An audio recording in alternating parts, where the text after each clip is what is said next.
Hello everyone, good morning. আজি হৈছে দেৱালী আৰু ৰাতিপুৱাই পুৱাই মই নাৰিকল কটা কামত ব্যস্ত হৈছো। মই যে আনিছিলো ষ্টিমাৰটো আজি তাত মই ভাপত দিয়া লাৰু বনাম আৰু তাৰ বাবে যোগাৰ পাতিবোৰ কৰি আছো ৰাতিপুৱাই পুৱাই। এয়া মই নাৰিকলখিনি ৰুকি ললো আৰু ইলাচি কেইটামানক গুৰি কৰি ললো গন্ধটো ভাল ওলাবৰ কাৰণে।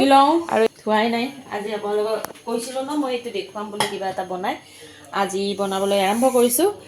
আৰু সেইবাবে ভাবিলোঁ ভিডিঅ' এটা ষ্টাৰ্ট কৰোঁ আৰু সেইকাৰণে ভিডিঅ'টো আৰম্ভ কৰিলোঁ। এইবাৰ মই নাৰিকলখিনি চেনি দি অকণমান ভাজি ল'লোঁ আৰু এইপিনে মই চাউলৰ গুড়িখিনিও আটা মঠাৰ দৰে মঠি ল'লোঁ আৰু এইবাৰ লাড়ুকেইটা বনাবলৈ ল'লোঁ।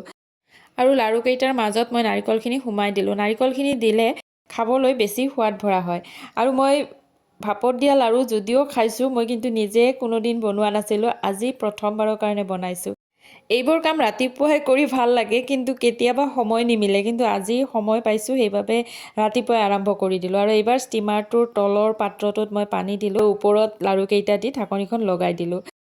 এতিয়া অকণমান পিছতে মোৰ লাড়ুকেইটা হৈয়ে যাব। আৰু এইপিনে চাওকচোন বাচন ভৰ্তি হৈ আছে, এইবাৰ বাচনখিনি ধুই লওঁ। আৰু মোৰ কামবোৰ আধা আধি হোৱা মিনি এইপিনে দিদিজনীও আহি পালে, তাই ঘৰবোৰ মুচিলে আৰু ঘৰবোৰ মোচা হোৱাৰ পিছত এইবাৰ কাপোৰবোৰ ধোৱা কামত ব্যস্ত হ'ল। আৰু এইপিনে মোৰ লাড়ুকেইটাও হৈয়ে গ'ল। লাড়ুকেইটাও খুব সোনকালে হ'ল, ষ্টিমাৰটোত দিয়াৰ বাবে হয়তো হ'ব পাৰে। আৰু আপোনালোকে যদি এই ষ্টিমাৰটো ল'ব বিচাৰে মই ডেছক্ৰিপশ্যনত লিংকটো দি থ'ম, আপোনালোকে তাৰ পৰা ল'ব পাৰিব। এইবাৰ ৰাতিপুৱাৰ ভাত বাঢ়িলোঁ কাৰণ এখেতৰ অফিচ আছে, যদিও দেৱালী বন্ধ দিয়া নাই আৰু সেইবাবে অফিচলৈ যাবলৈ ওলাইছে। আৰু এইপিনে আলপনাটো কালিয়ে বনাইছে কিন্তু আজিও মই গুচাব দিয়া নাই কাৰণ আজি যিহেতুকে দেৱালী আজিও চাকি দিব লাগিব। আৰু এখেতে ভাত পানী খাই অফিচলৈ বুলি ওলাই গ'ল।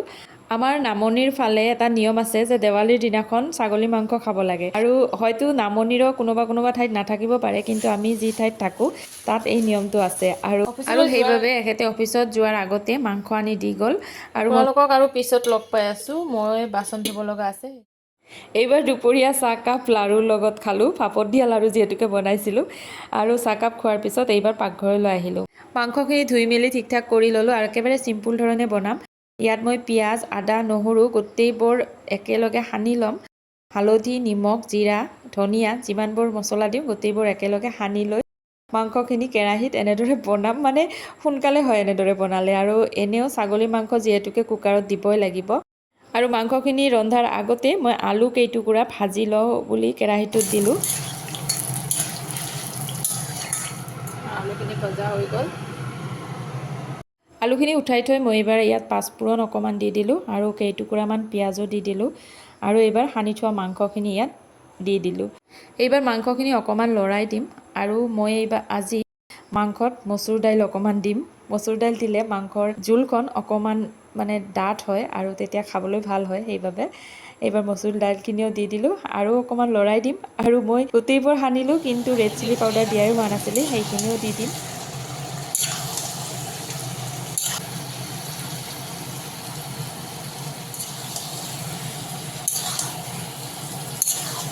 আৰু মাংসখিনি ভালদৰে ভজা হোৱাৰ পিছত মই ইয়াত ভাজি থোৱা আলুখিনিও দি দিলোঁ আৰু অকণমান সময় লৰাই দিম। মাংস বোলে যিমানে ভাজে সিমানে খাবলৈ বেছি সোৱাদ ভৰা হয়, সেইকাৰণে মই ভালদৰে ভাজিলোঁ। আৰু এইবাৰ মই ইয়াত পানী দি দিলোঁ জোখ অনুযায়ী।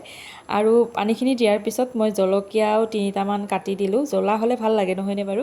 আৰু এতিয়া মই কুকাৰত মাংসখন দি দিলোঁ। কুকাৰত দিলে সোনকালে হয় আৰু এনেও ছাগলীৰ মাংস সিজাওঁতে অকণমান টাইম লাগে, সেইকাৰণে মই কুকাৰতে দিওঁ। এতিয়া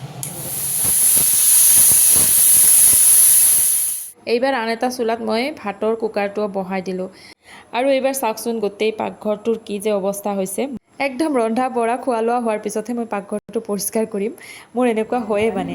আৰু এইবাৰ দুপৰীয়াৰ সাজ তিনিওজনীয়ে খাবলৈ ল'লোঁ। আৰু এইপিনে ভাত খাওঁ মিনি এইপিনে সন্ধিয়াই হ'ল। এইবাৰ চাকি কেইগজো ঠিক ঠাক কৰি ল'লোঁ, যিহেতুকে দেৱালী চাকি জ্বলাব লাগিব। আৰু প্ৰথমতে গোঁসাই ঘৰত চাকি জ্বলাই দিলোঁ আৰু তাৰপিছত বাকীবোৰ চাকিও জ্বলাই দিলোঁ। এনেদৰেই আমি দেৱালীৰ দিনটো উদযাপন কৰিলোঁ। ৰাতিপুৱাৰ পৰা খুব বেছি ব্যস্ততাৰে পাৰ কৰিলোঁ আৰু তাকে অকণমান আপোনালোককো দেখুৱাই দিলোঁ। গতিকে ভিডিঅ'টো ইমানতে শেষ কৰোঁ। ভিডিঅ'টো চাই আপোনালোকে কেনেকুৱা পালে জনাবলৈ কিন্তু একেবাৰে নাপাহৰিব। আৰু যদি ভাল লাগিল লাইক, কমেণ্ট, শ্বেয়াৰ সকলো কৰি দিব। আকৌ আহিম আপোনালোকৰ মাজলৈ নতুন এটা ভিডিঅ'ৰ সৈতে। আজিলৈ আহিলোঁ, বাই বাই।